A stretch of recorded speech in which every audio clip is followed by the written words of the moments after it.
Happy birthday புளியண்ணா, நீங்கள் நானும் சாப்பிடுவோமா? Cut பண்ணு கட் பண்ணு கட் பண்ணு, சீக்கிரம் கட் பண்ணுங்க. உனக்கு ஒரு பீஸு, எனக்கு ஒரு பீஸு. இந்த சாப்பிடு தொட.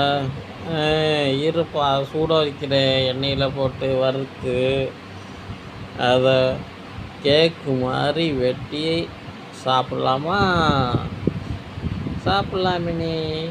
போட்டு பெரட்டுங்க பெரட்டுங்க பெரட்டுங்க, நல்லா பெரட்டுங்க.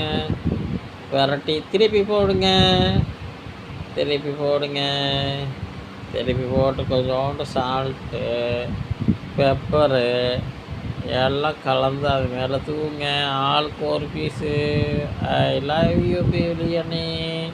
உனக்கு ஒரு பீஸு, எனக்கு ஒரு பீஸு. சூப்பராக இருக்கா? ஓகே ஓகே, நல்லாயிருக்கும் நல்லாயிருக்கும். சாப்பிடுமே. சாப்பிடுங்க. சாப்பிட்டு குதி குழம்பு நம்ம கடற்கரை சைடு போடலாமே. இன்னொரு தர்பூசணிக்கு அதே மாதிரி வெட்டலாமே.